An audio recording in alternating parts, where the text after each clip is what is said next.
విశాఖ సాగర తీరంలో ఈరోజు జరిగే నేవీ విన్యాసాలకు అన్ని ఏర్పాట్లు పూర్తి చేశామని విశాఖ సిపి శంఖభద్ర బాగ్జీ అన్నారు.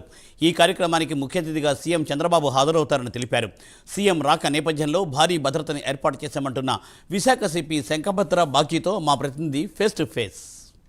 విశాఖ సాగర తీరం అయితే మాత్రం నేవీ డే విన్యాసాలకి సిద్ధమైంది. అలాగే ఈ నేవీ డేకి ముఖ్యమంత్రితో పాటు చాలా ప్రముఖులు వచ్చే పరిస్థితి కనబడుతుంది. వారికి అంటే భద్రతా పరంగా ఎటువంటి ఏర్పాట్లు చేశారో అడిగి తెలుసుకోవడానికి మనతో పాటు విశాఖ సిపి శంఖభద్ర బాగ్జీ గారు ఉన్నారు. వారిని అడిగి తెలుసుకుందాం. సార్ చెప్పండి, ఇప్పుడు విశాఖ సాగర తీరంలో జరిగే వేడుకలకి ఎటువంటి భద్రతా ఏర్పాట్లు చేశారు? ఇక్కడ honourable CM sir, honourable chief justice of Andhra Pradesh high court, honourable speaker sir, honourable home minister madam, ఇంకా చాలామంది డిగ్నిటరీస్ కాకుండా నేవీ నుండి చాలామంది సీనియర్ ఆఫీసర్స్ అండ్ దాదాపు 1,00,000 నుండి 2 లక్షల వరకు పబ్లిక్ వస్తారని మేము అనుకుంటున్నాం. వాళ్ళందరి కోసం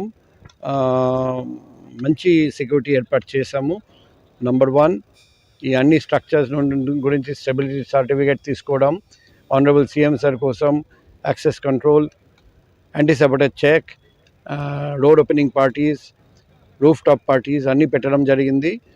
పబ్లిక్కి కూడా ఎటువంటి ఇబ్బంది కలగకుండా, ఇది first time missing children case జరగనీయకుండా ప్రతి పిల్లలకు మేము RFID ట్యాగ్ ఇస్తున్నాం. మేము పోలీస్ డిపార్ట్మెంట్ తరఫున ఒకవేళ పిల్లలు మిస్ అయినా కూడా వెంటనే మేము ట్రేస్ చేయగలుగుతాం.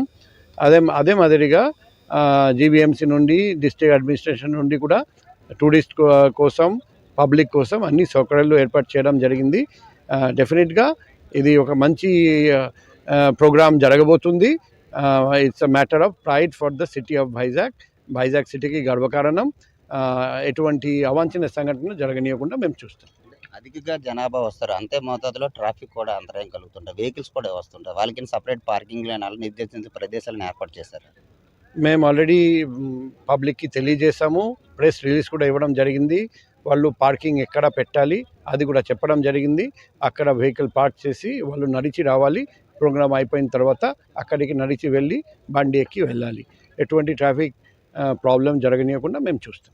అంటే మనం దూర ప్రాంతాల నుంచి వచ్చే ప్రజలు ఉంటారు, వాళ్ళకి చాలా సమాచారం తెలియదు. వాటి కోసం మనం అవుట్ పోస్టులు ఏమైనా ఏర్పాటు చేసి మనం సమాచారం ఇవ్వడానికి ఏమైనా మనం సమాచార కేంద్రాలను ఏర్పాటు చేసాము. ఇప్పుడు ప్రతి చోట సైనేజ్ పెట్టడం జరుగుతుంది. దూర ప్రాంతంలో వచ్చినా కూడా ఇక్కడికి వచ్చిన తర్వాత వాళ్ళు చూస్తారండి, సైనేజ్ చూసి అక్కడ పార్కింగ్ పెట్టవచ్చు. ఆల్రెడీ మేము electronic media, print media, social media ద్వారా కూడా ఎక్కడెక్కడ ఎటువంటి ట్రాఫిక్ ఆంక్షలు ఉన్నాయి క్లియర్గా స్పష్టంగా చెప్పడం జరిగింది. ఎటువంటి కన్ఫ్యూషన్ ఉంటే పబ్లిక్ దగ్గర నా పర్సనల్ కాంటాక్ట్ నెంబర్ కూడా ఉంది, వాళ్ళు అది కూడా యూజ్ చేసుకోవచ్చు. Thank you sir. ఇది పరిస్థితి. అంటే సాయంత్రం రాబోతున్న సీఎం కానీ, సీఎంతో పాటు ఇతర అధికారులు, ఉన్నతాధికారులు చాలామంది వస్తారు. వీళ్ళకి ఎటువంటి అవాంఛనీయ ఘటనలు జరగకుండా మాత్రం ఏర్పాట్లు అయితే పూర్తి చేస్తాం. అలాగే ట్రాఫిక్ ఆంక్షలు కూడా వేరే, అంటే ట్రాఫిక్ అంతరాయం కాకుండా వేరే ప్రదేశాల్లో కూడా ట్రాఫిక్ వెహికల్స్ పెట్టుకోవడానికి స్థలాలు కూడా కేటాయించాము. ఏమైనా డౌట్స్ ఉన్నా మా అధికారులను సంప్రదిస్తే ఎక్కడ పెట్టుకోవాలి, ఎటు నుంచి ఎటు వెళ్ళాలి కూడా వాళ్ళ సమాచారం అందిస్తారనే పరిస్థితి కనబడుతుంది. ఏదైనప్పటికీ చూడడానికి వచ్చే ప్రేక్షకులు అయితే మాత్రం వచ్చి వెళ్ళేటప్పుడు చాలా జాగ్రత్తలు తీసుకొని వెళ్ళాలి. పిల్లల కోసం అయితే మాత్రం అంటే ఈ మధ్యగా అంటే వాళ్ళు తప్పకుండా సపరేట్ ట్యాగ్ సిస్టమ్ కూడా ఏర్పాటు చేసాము. దాన్ని కూడా వినియోగించుకోవాలని చెప్తున్న పరిస్థితి కనబడుతుంది. కెమెరా పర్సన్ మహేష్తో అవతార్ యాదవ్, ప్రైమ్ 9 న్యూస్, విశాఖపట్నం.